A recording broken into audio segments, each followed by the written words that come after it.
दोस्तों, दुनिया के सबसे बड़े मुस्लिम देश को भारत अब ब्रह्मोस मिसाइल बेचने जा रहा है और इसका ऐलान भारतीय रक्षा मंत्री ने कर दिया है। क्या भारत को इस देश को ब्रह्मोस जैसी भारत की सबसे एडवांस मिसाइल देनी चाहिए या फिर नहीं, इसको इस वीडियो में हम डिटेल में समझेंगे। इसके अलावा अफगानिस्तान से भी एक बेहद इंटरेस्टिंग खबर सामने आ रही है, जिसने पाकिस्तान के सभी रास्ते ब्लॉक कर दिए हैं और सभी सामान को भारत के चाबहार बंदरगाह से अपने देश में मंगा रहा है। भारत का ये बंदरगाह अफगानिस्तान के लिए कैसे संजीवनी की तरह काम कर रहा है, जानेंगे इसके बारे में भी इस वीडियो में। दोनों खबर काफी इंटरेस्टिंग है, इसीलिए वीडियो को अंत तक जरूर देखिएगा।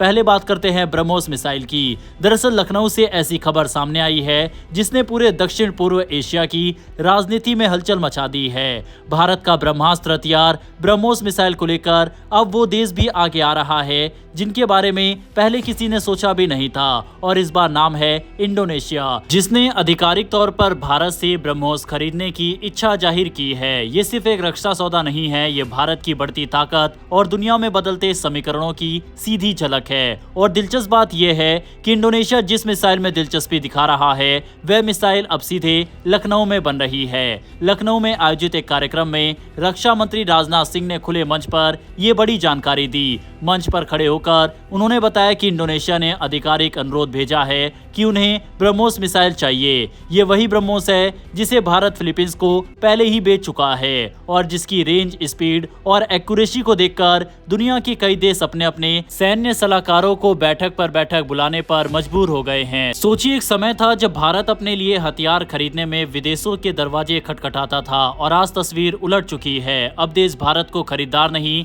बल्कि सप्लायर के रूप में देख रहे हैं। ये बदलाव यूं ही नहीं आया। लखनऊ में जो ब्रह्मोस की हाईटेक यूनिट बनाई गई है वह इस ट्रांसफॉर्मेशन की असली पहचान है। ये यूनिट उत्तर प्रदेश के सबसे बड़े रक्षा प्रोजेक्ट्स में से एक है। मई में शुरू हुई ये फैक्ट्री अब पूरी तरह तैयार है और यहाँ मिसाइलों की असेंबली से लेकर टेस्टिंग तक हर काम अत्याधुनिक तकनीक से होता है। राज्य सरकार ने 80 हेक्टेयर जमीन मुफ्त में देकर इस प्रोजेक्ट की गति और बढ़ा दी है और इसका नतीजा ये हुआ कि केवल कुछ महीनों में यहाँ से ब्रह्मोस मिसाइलों का पहला बैच निकल चुका है और अब उसी बैच पर दुनिया की नजर टिक गई है। इंडोनेशिया का दिलचस्पी लेना इसलिए भी बड़ा है क्योंकि वह दक्षिण चीन सागर के ठीक पास स्थित देश है। वहां चीन की दखलंदाजी लगातार बढ़ रही है। चीन समुद्र में अपने जहाज, ड्रोन और रिसर्च वेसल भेजता रहता है। ऐसे माहौल में इंडोनेशिया को एक ऐसे हथियार की जरूरत थी जो दुश्मन के जहाजों को बिजली जैसी स्पीड से हवा में उड़ा सके और ब्रह्मोस मिसाइल इस रोल में बिल्कुल फिट बैठती है। भारत और रूस के संयुक्त प्रयास से बना ब्रह्मोस 2.8 से 3 मैक की स्पीड से उड़ती है, यानी आवाज से 3 गुना तेज। इसकी मारक क्षमता इतनी सटीक है कि लॉन्च होते ही दुश्मन का बचना लगभग नामुमकिन हो जाता है। यही वजह है कि इसे मिनी एयरक्राफ्ट कैरियर किलर कहा जाता है और जिस तरह से ऑपरेशन सिंदूर में इसने सफलता पाई है, इसको देखकर पूरी दुनिया हैरान है और यही कारण है कि दुनिया के काफी देश भारत से इस मिसाइल को खरीदने में दिलचस्पी दिखा रहे हैं। लखनऊ में जब राजनाथ सिंह और मुख्यमंत्री योगी आदित्यनाथ ने 18 अक्टूबर को पहला बैच हरी झंडी दिखाकर रवाना किया था, तब किसी ने नहीं सोचा था कितनी जल्दी अंतर्राष्ट्रीय स्तर पर इसकी मांग आ जाएगी। लेकिन यही तो ब्रह्मोस की ताकत है। भारत फिलहाल रक्षा निर्यात को नए स्तर पर ले जा रहा है। प्रधानमंत्री मोदी ने खुद कई बार कहा है कि भारत दुनिया को हथियार बेचने की क्षमता रखता है और फिलहाल जो माहौल बन रहा है उसे देखकर लगता है कि आने वाले वर्षों में भारत एशिया ही नहीं दुनिया के बड़े रक्षा निर्यातकों में शामिल हो सकता है। लखनऊ स्थित ये फैक्ट्री न सिर्फ हथियार बनाती है बल्कि हजारों युवाओं को रोजगार देती है। छोटे उद्योगों को सप्लाई चेन का हिस्सा बनने का मौका मिला है। ये पूरा क्षेत्र अब हाईटेक मैन्युफैक्चरिंग का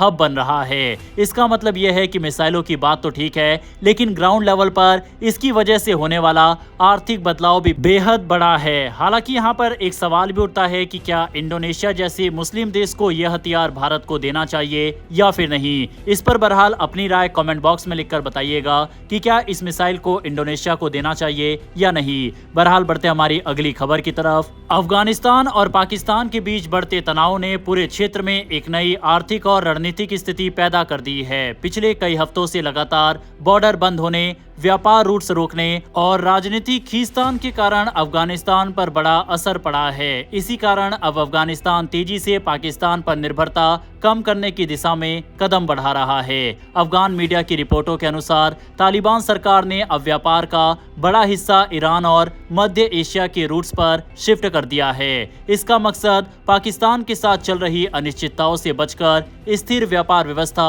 बनाना है। अफगानिस्तान के प्रमुख समाचार चैनल एरियाना न्यूज ने रॉयटर्स की रिपोर्ट का हवाला देते हुए बताया कि अफगान वाणिज्य मंत्रालय के प्रवक्ता अब्दुल सलाम ने पुष्टि की है कि पिछले 6 महीनों में अफगानिस्तान का ईरान के साथ व्यापार बढ़कर $1.6 बिलियन तक पहुंच चुका है। ये पाकिस्तान के साथ हुए व्यापार जो इसी अवधि में $1.1 बिलियन रहा, उससे काफी अधिक है। ये अंतर दिखाता है कि अफगानिस्तान किस तेजी से नए व्यापार रूट्स की तरफ झुक रहा है। ईरान के चाबहार पोर्ट्स ने इसमें बेहद अहम भूमिका निभाई है। भारत द्वारा विकसित किया गया ये बंदरगाह अफगानिस्तान के लिए वह विकल्प बन गया है जिसकी उसे वर्षों से जरूरत थी। अफगानिस्तान ने कहा है कि चाबहार की सुविधाओं ने ट्रेडर्स को भरोसा दिया है कि उनका सामान बिना रुकावट के आगे बढ़ सकता है और सीमा बंद होने जैसी समस्याएं अब बाधा नहीं बनेंगी। चाबहार के माध्यम से अब अफगान व्यापारी सीधे अरब सागर और वैश्विक बाजारों तक पहुंच बना सकते हैं बिना पाकिस्तान से गुजरे।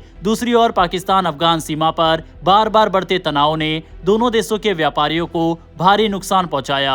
हाल ही में Afghanistan Pakistan joint chambers of commerce के अध्यक्ष ने बताया है कि दोनों देशों के व्यापारी रोजाना करीब $1 मिलियन का नुकसान उठा रहे हैं। पहले जहां प्रतिदिन करीब 2000 गाड़ियां बॉर्डर पोस्ट से होकर गुजरती थी, अब कई हफ्तों से सभी रास्ते पूरी तरह बंद है। इससे फल सब्जियों जैसे खराब होने वाले सामान सबसे ज्यादा प्रभावित हुए हैं, जो अफगान अर्थव्यवस्था के लिए एक बड़ा झटका है। ये स्थिति ऐसे समय आई है जब अफगानिस्तान का कृषि निर्यात एक दुर्लभ सकारात्मक संकेत दिखा रहा था। बादाम, पिस्ता, किशमिश और अखरोट जैसे प्रोडक्ट हाल के महीनों में अफगानिस्तान की सबसे मूल्यवान एक्सपोर्ट लाइन बने हुए थे, लेकिन सीमा बंद होने के कारण इनका बाजार तक समय पर पहुंचना मुश्किल होता जा रहा है। पिछले महीने अफगान विदेश मंत्री आमिर खान मुत्तकी ने नई दिल्ली में प्रेस कॉन्फ्रेंस के दौरान साफ कहा कि चाबहार पोर्ट अफगानिस्तान के लिए सबसे बेहतर विकल्प है। उन्होंने इसे एक अच्छा व्यापार मार्ग बताते हुए कहा कि अफगानिस्तान और भारत को चाहिए कि अमेरिकी प्रतिबंधों से जुड़ी बाधाओं को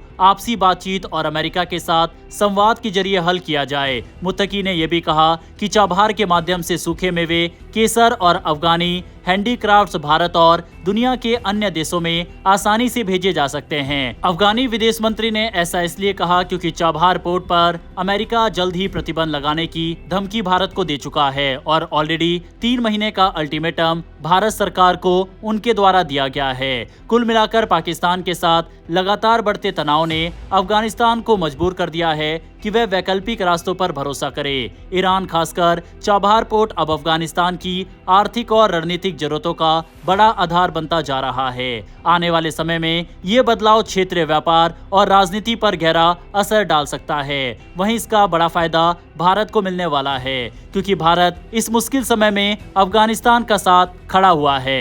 बहरहाल दोस्तों, इस वीडियो में इतना ही। दोनों खबरों पर अपनी राय कमेंट बॉक्स में लिखकर बताइएगा। इन्फॉर्मेशन और वीडियो पसंद आई हो तो वीडियो को लाइक करके हमारी आने वाली डेली ऐसी वीडियो के लिए नीचे दिए गए सब्सक्राइब बटन को प्रेस कर बेल आइकन को जरूर दबा लें। फिर मिलेंगे ऐसी एक नई वीडियो के साथ। धन्यवाद। जय हिंद, जय भारत।